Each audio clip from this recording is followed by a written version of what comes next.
Assalomu alaykum, hurmatli kuzatuvchilar. Qanday bo'lib qirqqa kirganda chet elga borish imkoniyati tug'ildi va birinchi martasiga biz Misrda Sharm el Sheyx shahrini tanladik. Sababi viza talab qilmaydigan, narxlari ham cho'ntakbob bo'lgan joy. O'zi umuman Misrda boshqa shaharlari uchun viza kerak bo'lar ekan, alohida mana bu yerdan Misr elchixonasidan viza olib borish kerak ekan, lekin Sharm el Sheyx shahri uchun viza shart emas ekan. Shuning uchun ham biz aynan shu yo'nalishni tanladik, hattoki suvdan qo'rqsak ham. Your seat belts are fastened, seat belt is up, tray table is locked. Wish you a pleasant flight. Thank you.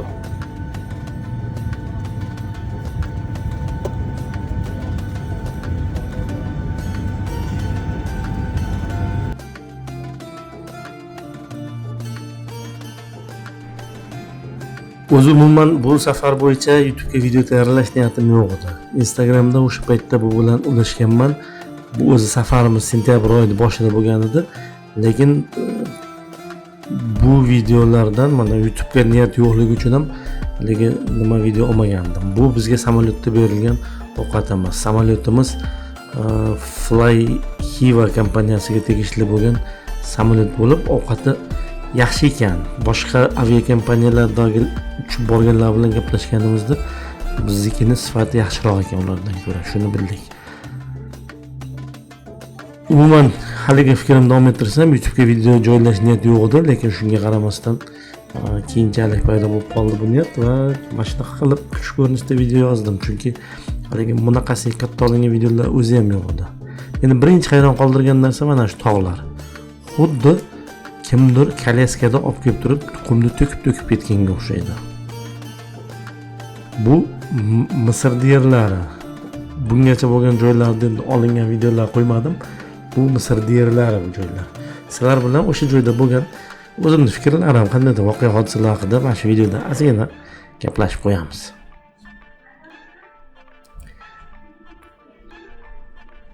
Mana sekin Sharm el Sheyx shahrini uylari ko'rinyapti va samolyotimiz qo'nyapti.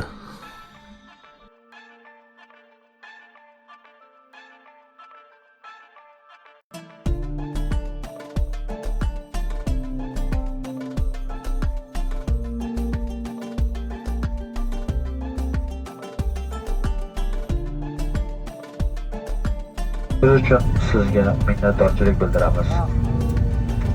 E'tiboringiz uchun rahmat. Xayr, salomat bo'ling. Birinchi taassurot shunday bo'ldiki, bu joy haqida xuddi sahroga o'xshaydi. Sahroga aeroportni qurib qo'yganga o'xshaydi. Birinchi taassurot shunday bo'ldi shaxsan menda. Va bitta narsani aytib o'tardim, kim bormoqchi bo'lsa, immigratsion karta to'ldirilar ekan. Har bitta o'sha borgan joyingizda, borganda, ketganda buni 4 dona savoli bor. Ism, familiyangiz, qaysi mehmonxonaga boryapsiz, qachon ketasiz, qachon kelyapsiz, qachon ketasiz. Shu narsa yozilgan xolos. Va bu joyda juda ko'pchilik videolardan ko'rsalaring bo'ladi, xuddi shunday ekan. O'sha narsa uchun sizni plyus olmoqchi bo'lishadi. $5 $15gacha. Bemalol o'zingiz bilan ruchkani olib, o'sha ruchka yordamida o'zingiz to'ldirib turib, olib ketsangiz bo'ladi. O'sha narsani to'ldirsangiz bo'ladi. Va biz mana qo'nib oldik. Qo'ngandan keyin avtobuslarga o'tirib mehmonxonalarga tarqatilish jarayoni boshlandi. Birinchi kuni charchab keldik yo'ldan, endi Toshkentga bordik. Toshkentdan juda charchab keldik va ortiqcha aylanishga hech qanaqa xohisham yo'q edi. Bu biz joylashgan mehmonxona, Sharma Bright degan 4 yulduzli mehmonxona. Balkondan turib o'sha mehmonxonaning hovlisini endi birinchi kuni qilgan ishimiz shu bo'ldi. Ovqatlandik, uxladik. Chunki juda charchab kechasi soat 3 da aeroportga bordik. Uning uchun bir kun oldindan uxlamadik.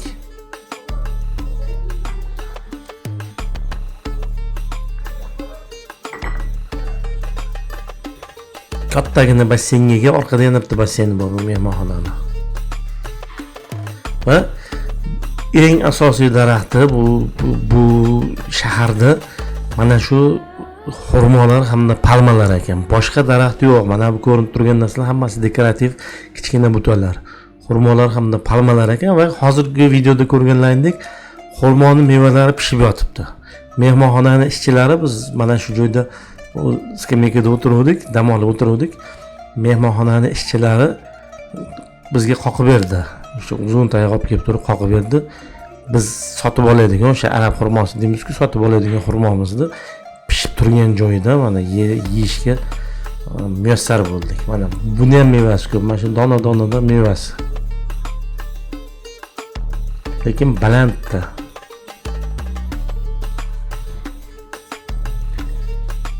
Mehmonxonaning xonasini suratga olmaganman. Xonasida endi bitta katta divan, sanuzel, dush, televizor, konditsioner, xolodilnik, shunaqa narsalar bor. Balkon hammasida, ana shu ko'rinib turganlar hammasi har bitta xonani balkonlari.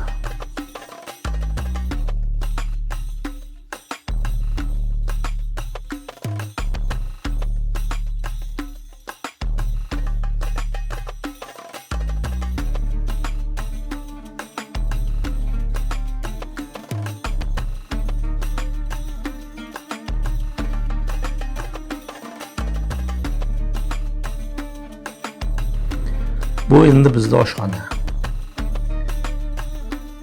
Oshxonada bemalol mana ovqatni o'zingiz tanlab qaysini qancha olasiz, olib shvedskiy stol deydi-ku, shunaqa tuzilishda borib bemalol olaverasiz. Bu nonushta paytidagi bu bir qismi, mana bu joyda xamirlar, yeguliklar. Bizda nondaqa non emas, lekin bo'lichkalar bor, bemalol, ya'ni ortiqcha shirinliksiz bemalol olib yesa bo'ladigan.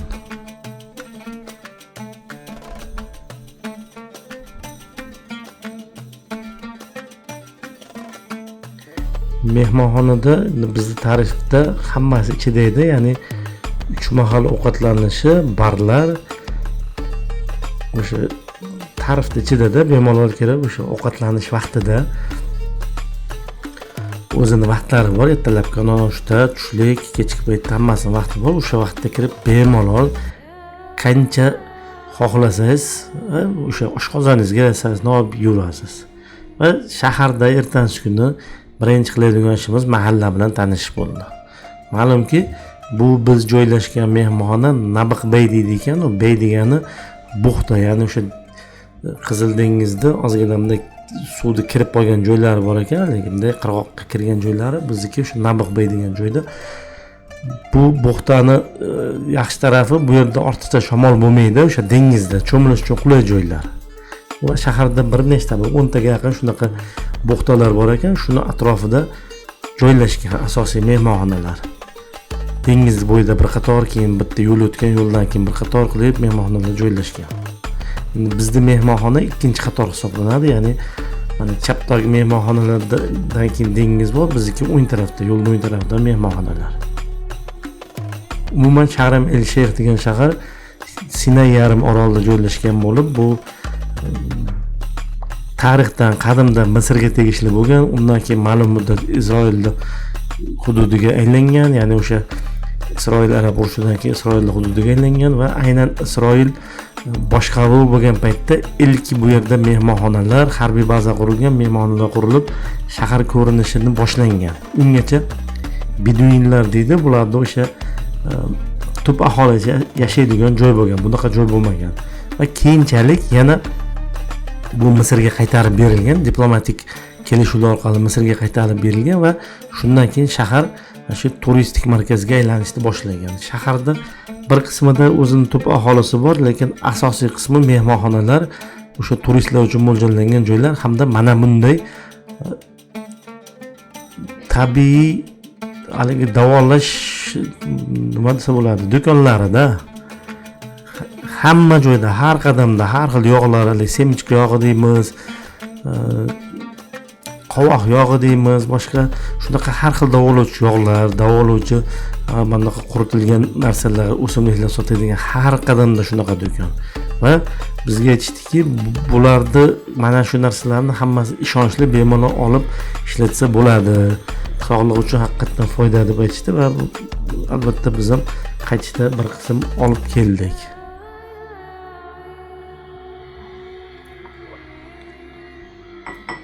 Do'konlarda narx-navoga kelinadigan bo'lsa, bemalol talashib tortishib olaverasiz.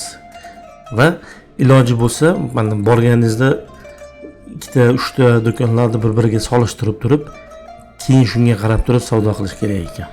Birdaniga birinchi do'kondan savdo qilmaslik sababi mana shu turgan bitta idishdagi yog'ni deylik $10 deb narx aytadi. Siz talashib tortishib buni siz $5 yoki $4 olsangiz, boshqa do'konda xuddi shu narsa $3 yoki $2 ga turgan bo'lishi ham mumkin ekan. Chunki bu yerda do'kon juda ko'p. Ayrim do'konlarga mana kishilar o'zi shunaqa qilib fikrlarni yozib ketgan. Shahar ko'chalarini ko'rsalaring, faqat palmalar.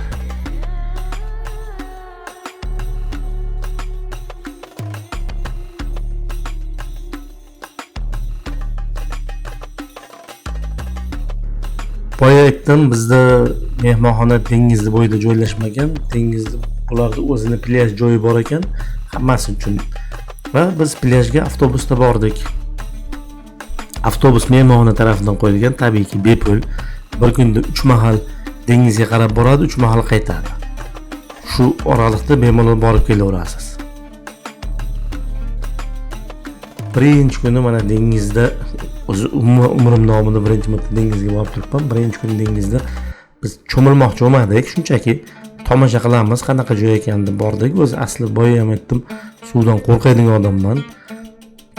Va mana dengiz tashqarisida turibsiz-ku, mana shu suv turibdi-ku, xuddi xayolingizda muzdek suvga o'xshaydi. Lekin dengizga tushib ko'rsangiz, issiq, iliq suv. Taxminan o'sha biz tushgan paytda 27, 28, 30 gradus atrofida, ya'ni tushsiz issiq suv. Avtobusimizni qaytishiga hali 2 soat, 3 soat bor. Shuning uchun cho'milishga qaror qildik. Albatta chuqur bo'lmagan joyda, ya'ni ko'krakdan kelayotgan joyda cho'milishga harakat qildik.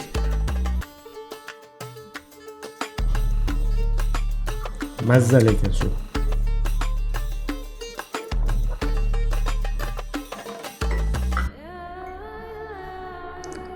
Va aynan mana shu joydan kelgandan keyin hozir yana sababini aytaman, sal turib basseynga borib cho'milishni o'rganishga qaror qildim.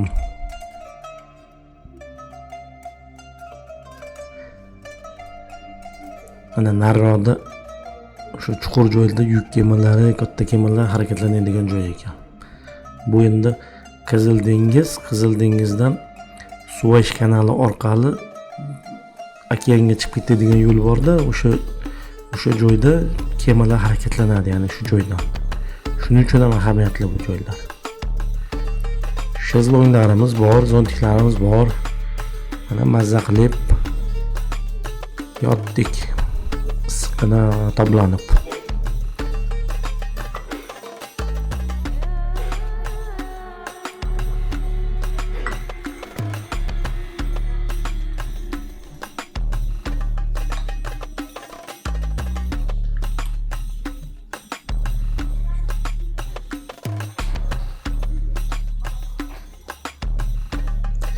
Va hamma qilgan ishni qilib dengiz bo'yiga tuproqqa yozib keldik. Behruzbek o'g'limning oti bu.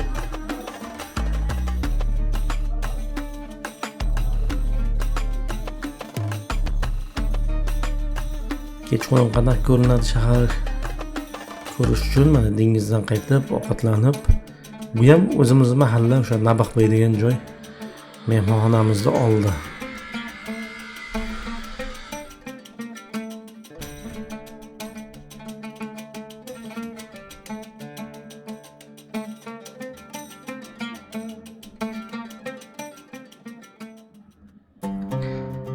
Ertasi kuni endi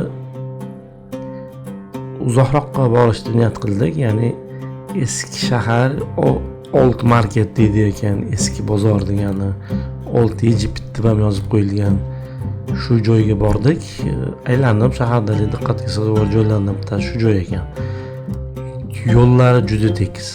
Shahar u boshdan bu boshigacha 40-50 kilometr chiqadi, lekin shunaqa tekis yo'llar bir-biriga parallel bog'langan.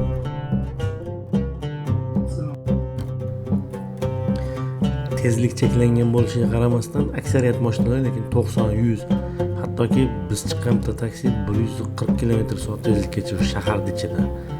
va bitta narsa e'tiborim tortdi, shaharda bir dona joyda svetofor bor ekan. U ham bo'lsa faqatgina sariq rangga olib turar ekan. Qizil bilan yashillik olmas ekan, sariqni yoqib qo'ygan ekan. Biz ertasi kuni kunduzi mana Old Market degan joyga bordik. Bu Al-Sahoba masjidi. Misrning mana shu Sharm el-Shayxda eng diqqatga sazovor joylari bo'lib, bu joyda asosan do'konlardan iborat ekan. Do'konlar sovg'a salom olish uchun boya yuqorida aytdim, yog'i, har xil haligi dorivorlari hamda Misrda paxtasi juda sifatli paxta hisoblanar ekan. Men borib o'sha u yerdan kiyim-kechak olmadik endi, lekin imkoniyat bo'lsa olish kerak ekan. Uni kelgandan keyin bildim, sababi juda ham sifatli materialdan iborat bo'lar ekan, o'sha futbolkalari, maykalari, boshqa kiyimlari. Havo juda issiq, shuning uchun kunduzi bu yerda odam deyarli yurmas ekan. Ko'pgina do'konlar ham kunduzi berk bo'lar ekan.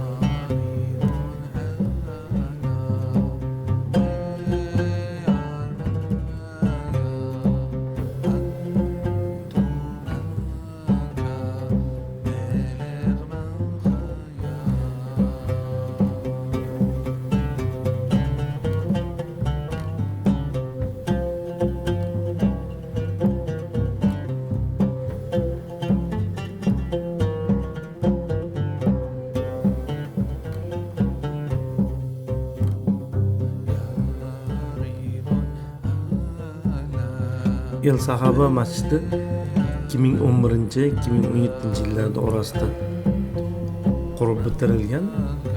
Masjid yuqorida aytdim 1000 kishidan ortiq namozxonni o'z ichiga oladi va 70 metrdan baland bo'lgan ikkita minora hamda qirralangan bir qancha gumbazlardan iborat. Shuningdek, shaharda bu masjiddan tashqari ham masjidlar bor. Shaharda umuman turistlar, har xil dinga mansub bo'lgan turistlar kelganligi uchun bular e'tiborga olingan bir nechta masjid bor va cherkovlar bor. Kamida ikkita cherkov bor. Men o'zim ko'rganim ikkita cherkov ko'rdim hamda o'sha katoliklarning monastiri ham bor.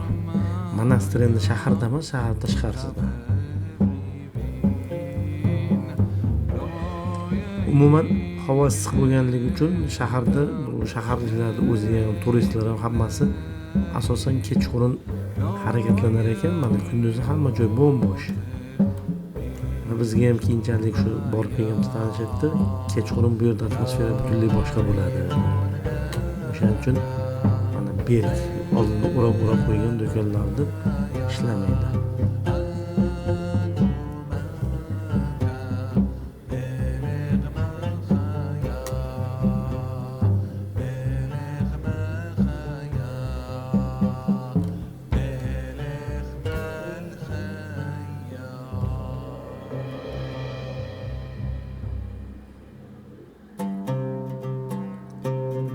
Ba'zi bir o'sha ishlab turgan do'konlarga kirib ko'rib tomosha qilib chiqdik, lekin mana asosiy maydonlar hammasi bo'm-bo'sh.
qilib odami yo'q quruq shaharda aylanib boshqa kuni kechki payt qaytib kelamiz bu joyga degan niyat bilan ortga qaytdik. Mana bu joylar domga o'xshab qurilgan joylar, o'zini tub aholisi yashaydigan uylar. Bular ham keyinchalik shu yaqin o'rtada qurilgan uylar. Bular eskidan bunaqa holatda bo'lmagan.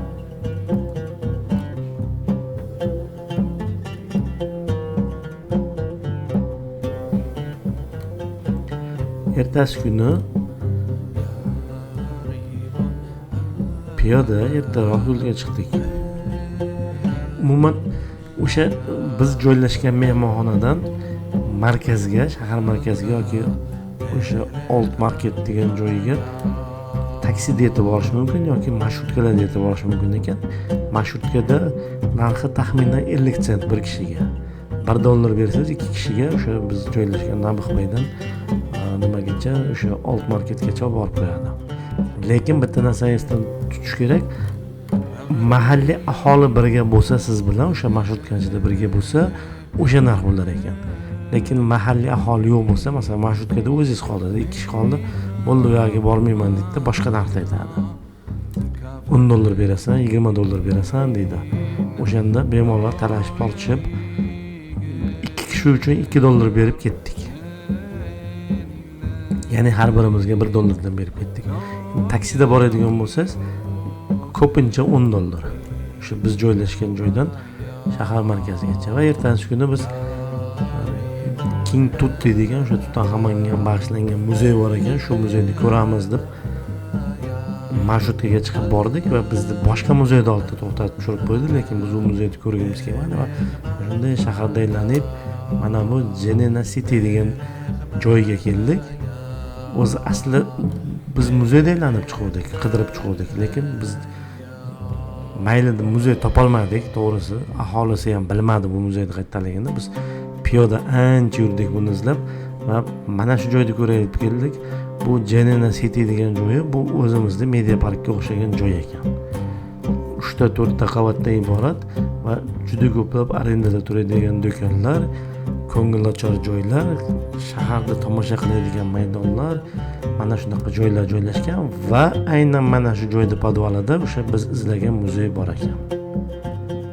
Qirol Tutanxamon muzeyi shu joyning podvalida joylashgan ekan, lekin narxi juda qimmat ekan. Hozir to'g'risi esimda yo'q, $15mi, $18mi bir kishiga. Buni ustiga bu muzeydagi eksponatlar hammasi shu yaqin o'rtada yasalgan. Asosiy o'sha Misrda Qohiradagi muzeyda kichkinalashtirilgan varianti ekan. Ya'ni bu haqiqiy muzey emas. Shuning uchun ham shuncha pulga kirgim kelmadi ochig'i va o'sha muzeyda oldinda podvalda mana shunaqa qilib bezatilgan joylarda bemalol bepul tomosha qilib olish imkoniyati bor ekan. Mana shunday qildik. Mana bu haykalni biz oxirigacha yetkazilmagan deb o'yladik, lekin bu haykalni asli ham shunaqa holatda ekan. Ya'ni 3tasi butun, bittasi oxirigacha yetkazilmagan holatda ekan. Bu joyda ham xuddi shunday joylashgan. Mana shu Jenena Cityni tomosha qilish maydoni orqali shaharning ko'rinishi. Bu juda tepalikda joylashgan. Uning ustiga o'zi ham 4-5 qavatlik, shuning ustida mana shunaqa maydon bor ekan. Kichkinagina amfiteatrcha bor ekan, keyin ko'chani tomosha qiladigan maydon. Shu joydan turib bemalol shahar tomosha qilsangiz bo'ladi.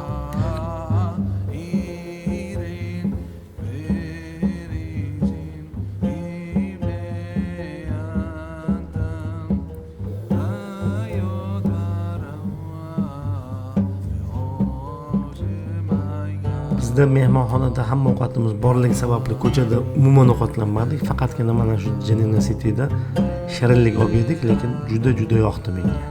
Va yana piyoda yurishimizni davom ettirib o'sha Jenena Citydan Old Marketga yetib keldik. Kunni kech qilib soat 5-6larda yetib keldik va ko'rib turganingizdek, kechki paytda odamlar ko'p bu yerda.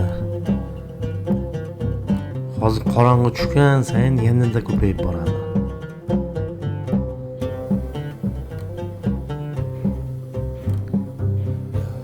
Do'konlar ochilgan. O'sha bir kun oldin kelganimizda berkida ko'pchiligi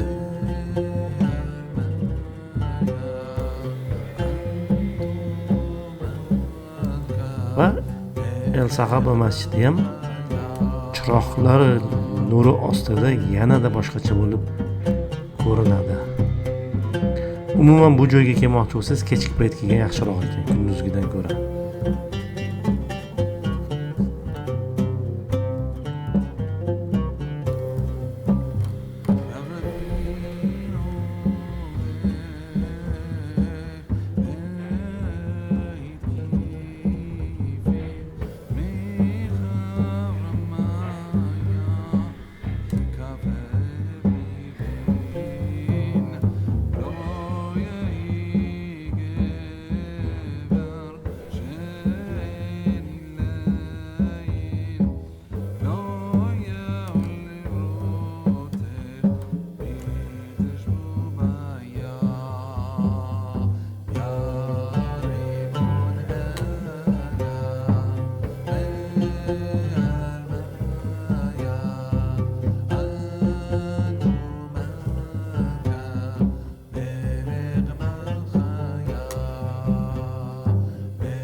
Keyingi kuni suvdan qo'rqsak ham shuncha joyga keldik dengizni ham yaxshilab ko'rib ketmasak bo'lmaydi deb yaxtada sayohat qilib bemalol mana mehmonxonani o'ziga ham gidlar kelib, o'sha mahalliy kichkina turistik firmachilar keladi yoki tashqarisida ham o'tiradi. Bulardan ham mana shunaqa kichkina turlar sotib olsangiz bo'lar ekan va qo'shimchasiga internetdan ham topib, biz asosan internetdan topdik, internetdan ham topib o'zingizga narxi, sharoitlari ma'qul keladigan turlar tanlab turib bemalol boraverasiz ekan.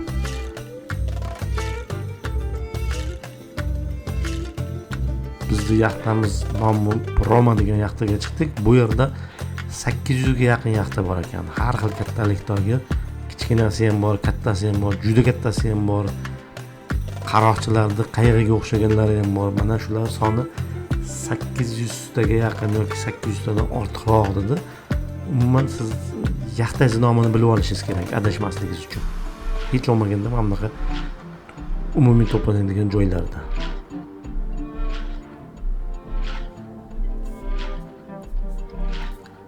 Bizda dastur bo'yicha divingga tushishimiz kerak edi. Umuman diving, snorkeling degan so'zlarni ham o'sha yerga borganda bilib oldim to'g'risi. Diving degani bu haligi akvalayni taqib olib turib suv tagiga tushish ekan. Snorkeling degani ko'zoynak taqib yoki maska taqib turib sayoz joyda kallani ko'p botirmagan holatda suv tagini tomosha qilish ekan. Mana shu joyga borib bilib oldim. Umuman bizning dasturda diving, snorkeling bor edi hamda Oq Orol deydigan Beliya Ostrova degan joy bor ekan. Mana shu joyga borish edi va birinchi bekatimiz o'sha Ras Muhammad oroli deb yuritilar ekan yoki Ras Muhammad qo'riqxonasi. Bu marjon riflarining qo'riqxonasi ekan. Mana shu joyda snorkeling hamda divingga tushish uchun to'xtashimiz bo'ldi. Bu Ras Muhammad qo'riqxonasiga suv orqali ham kelish mumkin ekan yaxtada yoki quruqlik orqali ham kelish mumkin ekan. Biz endi yaxtani tanladik. Umuman olganda narxlar qimmat emas, sababi mana shu yaxtani o'zida bir kun ertalabdan kechgacha yurasiz. Bir mahal ovqati, ichimliklar bemalol, istagan ichimligingiz bor, endi spirtnoy yo'q. Boshqa ichimliklar bor, cheklanmagan miqdorda $22, ya'ni 250 ming so'm atrofida. Bunday olganda qimmat emas. Bu ketadigan xarajatlarga nisbatan, yaxtani yurishi boshqasiga nisbatan. Mana suvda ko'rib turibsiz, juda ko'p yaxtalar. O'zlari uchun belgilangan joyga borgandan keyin mana divingga o'sha marjon riflarini tomosha qilish uchun olib tushiladi. Marjon riflar atrofida baliqlar, toshbaqa, shu kabi narsalar ko'p bo'lar ekan, shular tomosha qilish olib tushiladi va o'zlari uchun belgilangan joyga borgandan keyin mana yaxtalarni bir-biriga bog'lab, uni marjon rifga bog'lab, hali silib ketmaydigan qilib mahkamlagandan keyin bir-biriga bog'lab xuddi shaharchaga o'xshaydi. Hammasi bir-biriga o'tsa ham bo'ladi. Bir-biriga bog'lab turib, keyin mana akvalaynni kiydirib pastga cho'rilar ekan. Dayvingi $10 turar ekan. Suv juda rangi boshqacha, rangi tiniq suvda.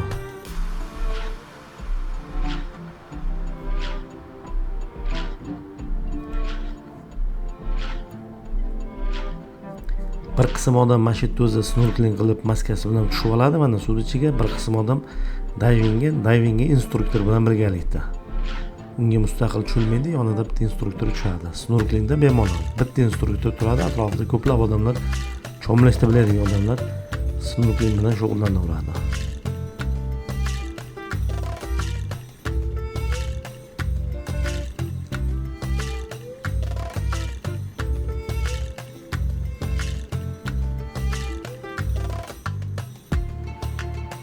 Bu aka bizni kemaning kapitani. Mana bog'lab shogirdlari langarda ishlayapti.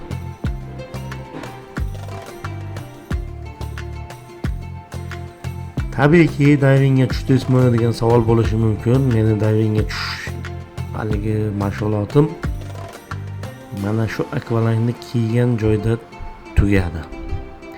Dayvingga tushaman deb to'lagan qilib qo'ydim, lekin to'g'risi qo'rqdim men. Tusholmadim. Akvalaynni kiyib undan nafas olishga qiynalganim uchun qaytib yechib qo'ydim. Va yo'lga tushdik. Mana shu o'sha Ras Muhammad degan joydagi marjon riflari mana shular. Marjon riflari bu suvdagi kalsiyni o'ziga olib turib toshga o'xshab qotib qoladigan hayvonchalar va bularning ustiga o'simliklar o'tirib qoladi. Suvni ko'tarilib pastlashiga qarab riflar ko'rinib qoladi, ko'rinmay qoladi. Va biz Oq Orolga yetib keldik. Oq Orolga yetib kelgandan keyin daryoda biz yaxtaga chiqqanda yo'l bor edi, bemalol chiqsak bo'ladi. Bu yerda bunaqa imkoniyat yo'q ekan. Mana ko'rib turibsiz, yaxtalar suvning ichida qoladi va suzib o'tish kerak. Va buning uchun balon yordamida o'sha bitta instruktor suzishni bilmaydiganlarni o'sha balonni ushlab oladi, 4-5 kishi olib o'tib qo'yar ekan. Bu yoqqa olib o'tadi, qaytarib turib, keyin yaxtaga qaytib olib o'tib qo'yadi. Mana shunaqa qilib o'tilar ekan. Umuman Oq Orol degan joyda boshqa hech narsa yo'q. Mana shunaqa oq rangli qum to'planib qolgan joy, suvning o'rtasida oq rangli mayda qum to'planib qolgan joy. Odam juda ko'p. Videoda iloji boricha odam kam joyda olganman, lekin aslida juda ko'p odam va ortiqcha hech narsa yo'q bu joyda. Uzoq bo'lmadik bu joyda, keyin orqaga qaytdik. O'rtada tushlik qildik, o'sha yaxtani o'zida tushlik qilindi va shu bilan orqaga qaytdik.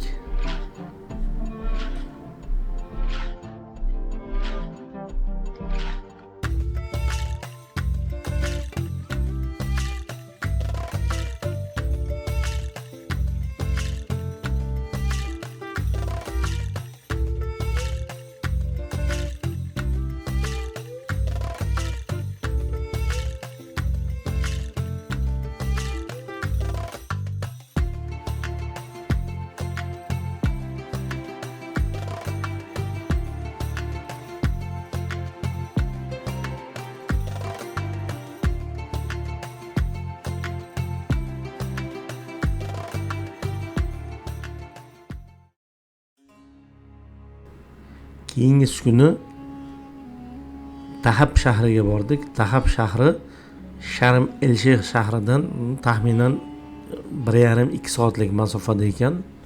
U joy buxta emas, ochiq dengiz bo'yida. Shamol kuchliroq bo'lar ekan dengizda, to'lqinlar kuchliroq bo'lar ekan va bu kundagi dasturimiz snorkeling bor edi, ovqatlanishimiz bor edi va kanyonlarga borishdan iborat edi. Yo'lda to'xtab olinar ekan. Endi uzoq yo'lda to'xtab turib, mana bu joyda shunaqa joy tashkil qilingan ekan. Mana juda odam ko'p, chunki ketgan ham, kelgan ham mana shu to'xtab, hojatxona zarur bo'lsa kiradi, suv zarur bo'lsa kiradi va bu sayohatimizda ovqatlanish, bir marta ovqatlanish bor, lekin ichimlik ichiga kirmas ekan. ichimlikni o'zingiz bilan olib olishingiz kerak ekan. Bu haqda ogohlantirilgandik. Shuning uchun biz juda ko'p miqdorda, ya'ni 3 litr ichimlik olgan edik. Toza suv olgandik 3 litr va bu bizga juda asqotdi. Mana bu joyda to'xtab biroz hordiq oldik. Bu Sharm el Shayx bilan Dahobning o'rtasi.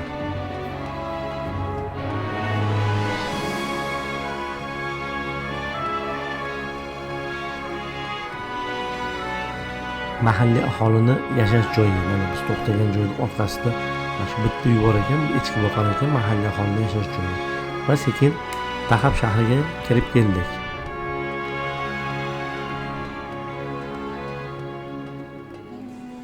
Kirib kelib birinchi qiladigan ishimiz, hozir bu yerda suratga olinmagan ekan, snorkeling uchun jihozlar ijaraga olish joyiga to'xtadik. Kim xohlasa o'sha gidrokostyum, maska, lasta, boshqa narsalarni ijaraga olishi mumkin ekan. Tabiiyki biz suvga tushmadik bu kuni. Shuning uchun ham bu narsalarni ijaraga olmadik ham. Sababi bu Dahob shahrida dengizni bo'yi marjon riflar bilan qoplangan ekan va bunda chuqurroq joyda cho'milish kerak ekan. Birdaniga cho'milish uchun chuqurroq joyga tushish kerak ekan. Tabiiyki u joyga tusha olmasdim men. Shuning uchun ham tushmadik, olmadik. Mana to'lqinlar ham ko'rinib turibdi. Bu joyda kuchliroq to'lqinlar ekan. Va ma'lum bir qism odam albatta tushib cho'milib kvadrotsiklga mindik. Mana shu dasturda ichida ekan. Oldinlari qo'rqardim bunaqa transportdan, lekin juda qulay ekan. Xuddi avtomat mashinani minganday. Bitta knopkani bossangiz oldinga yuradi, tortsangiz orqaga yuradi. Tormoz bo'ladi. Boshqa hech narsasi yo'q. Bemalol qo'rqadigan hech narsa yo'q ekan, xullas kvadrotsiklda.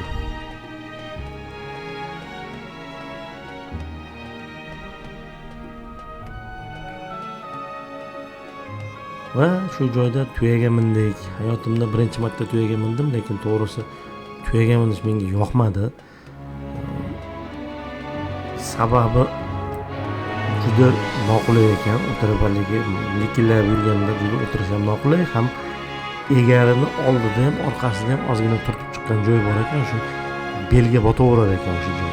Shuning uchun juda noqulay bo'ldi. Buni ustiga men mingan tuya qaytib kelgandan keyin haligi cho'kkalatib o'tkazadiganida oldingi ikkita oyog'ini cho'kkalarida, orqa oyog'ini hech pasatmasdan, endi bunaqa paytda vaqt juda uzoq tuyuladi-ku. Shu 1 daqiqa davomida shunday turdida, mana shu oldinga qarab osilib qoldim. Tuya baland narsa, tasavvur qiling, old oyog'i bilan egilgan, deyarli vertikal holatda turibdi. Ana shu holatda osilib qoldim. Haligi tuyani boshqa o'sha beduin bolaga "O tez bo'l, yotqis tuyangni" desam, yotmayapti deydi. Xullas shunaqa voqea bo'ldi. Shuning uchun ham juda tuyada minish menga juda ham yoqmadi. Hozir video davomida tuyani ustida turib ozgina olgan videom bor. Umuman tuyani ustida turib video olish ham noqulay ekan.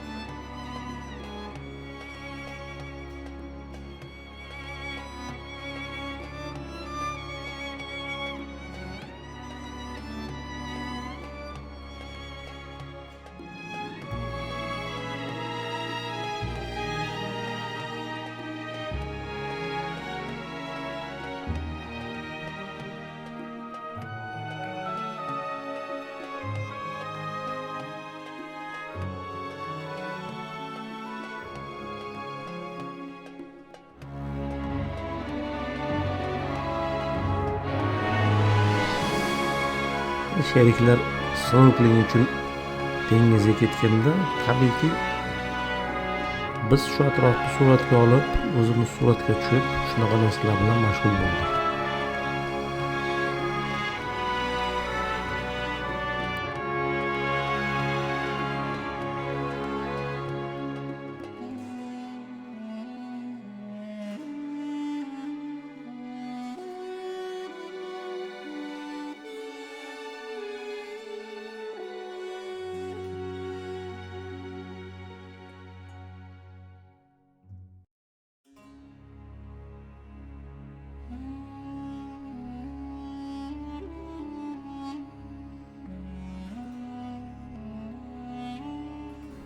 ular snorkelingdan qaytishgandan keyin tushlikka o'tirdik. Mana bu joy restoran ekan.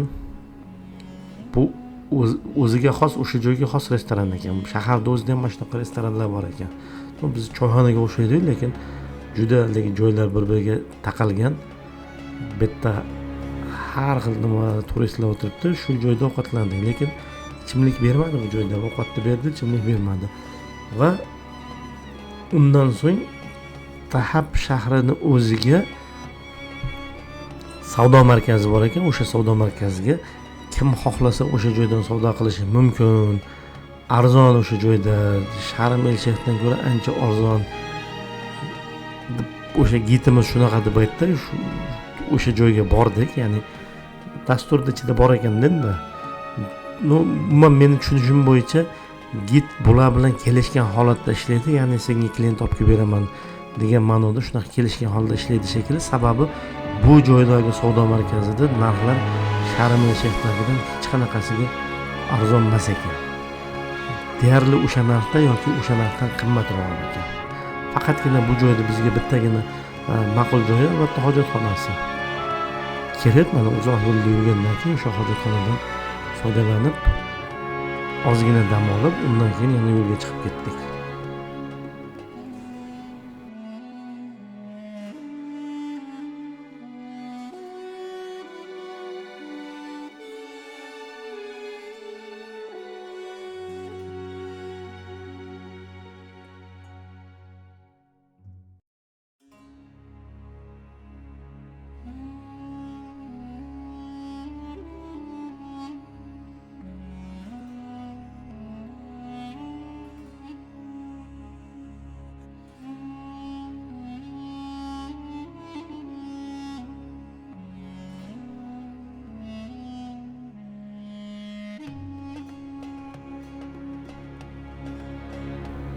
Shahardan chiqib navbatdagi manzilga, ya'ni kanyonlar tarafga yo'l oldik. Yana bir qancha 1 soatdan ortiq yurdik yo'lda. Shunaqa yo'llar bilan borib kanyonlar tuproqli, shu mayda tuproqli maydondan keyin joylashgan ekan. Ya'ni shu tog'da endi kanyon degani suv yuvib ketgan toshlar, suv ta'sirida har xil rangga kirgan, o'zidagi bakteriyalar boshqalar ta'sirida har xil rangga kirgan o'sha toshlar bular.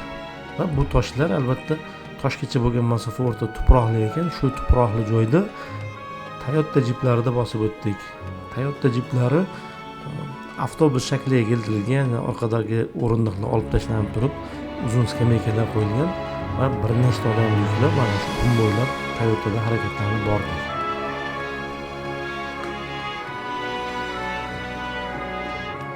Mana shu joyda yarim litri $10 sotiladigan toza suv bor ekan, agar kim xohlasa. Va bitta yaxshi tarafi, mana ko'rgan bo'lsalaring, ortiqcha musorlarni, ya'ni ortiqcha atroflar tashlash uchun bochkalar qo'yib qo'ygan, ya'ni atrof toza.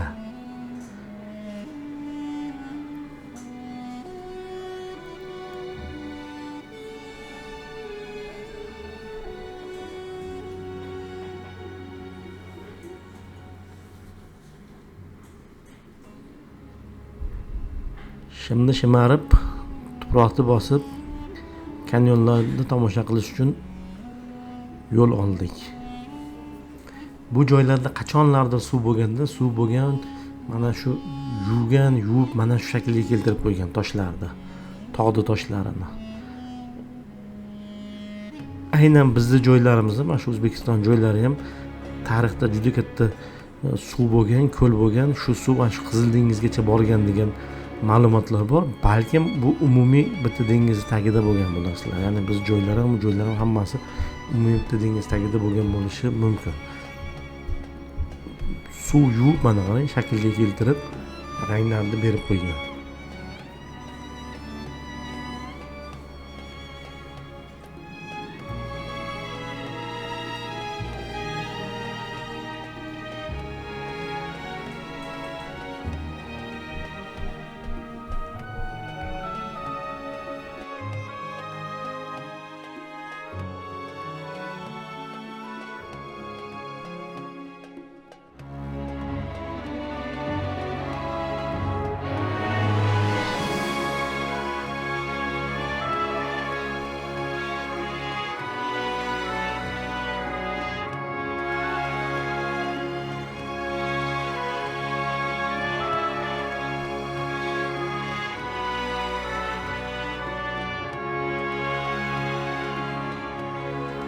So'ng bu joyda tomosha qilgandan keyin orqaga qaytdik, ya'ni Sharm el Sheyx shahriga qaytdik va qolgan kunlarimiz ham shu kabi dengizda cho'milish yoki basseynda cho'milishlar bilan o'tdi. Va ba'zi kunlarida kimnidir tug'ilgan kuni bo'lsa, boshqa bo'lsa, mehmonxonamizning oshxonasida mana bunday tadbirlar ham bo'lib turdi.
Ko'z ochib yumguncha bir haftalik dam olishimiz ham tugab, sekin yurtga qaytish uchun harakatni boshladik. Va bu kadrlar hammasi Sharm el Sheyxda aeroportida olingan.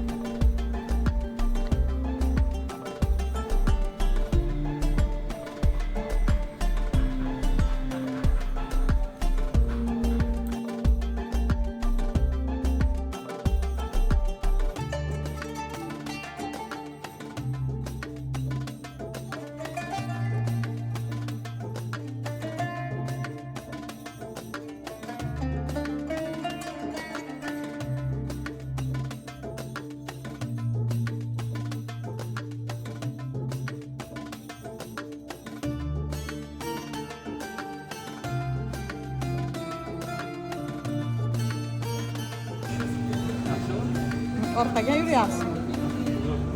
Ha? Telefonda gaplashmadingizmi?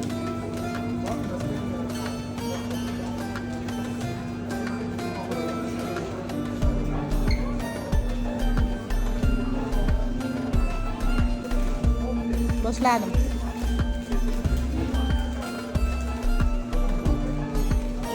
Tekrar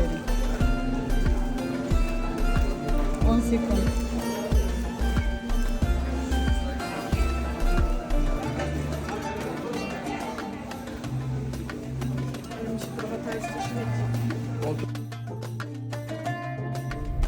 Oldingi kadrlarda Instagram uchun bitta hazil video tayyorlagandik. O'zi eski tayyorlangan video bor edi, o'sha asosda tayyorlagandik.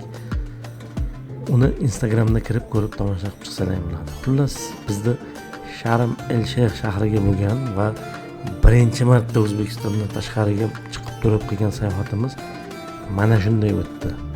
Xudo xolasa yana shunaqa safarlarga chiqishni niyat qilib reja qilyapmiz va bu safar menimcha bundan ko'ra sifatliroq, haligi katta formatdagi videolar qilishga harakat qilaman. Sababi umuman YouTube uchun video qilish niyati yo'q edi. Shunchaki dam olmoqchi edim. Faqatgina mana bu kichkina videolar borligi uchun shulardan foydalanib sizlarga tanishtirib qo'ygim keldi. Sog' bo'linglar.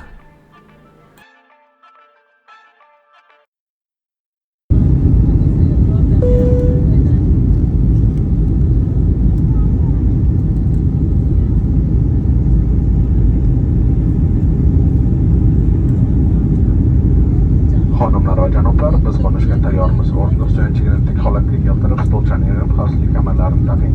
E'tiboringiz uchun rahmat. Дамы и господа, мы готовы к посадке. Убедитесь, что ремни безопасности застегнуты, спинки кресла в вертикальном положении, столик закрыт. Благодарю вас за внимание. Ladies and gentlemen, we are ready for landing. Make sure your seat belts are fastened, seat back is up, tray tables is locked. Thank you.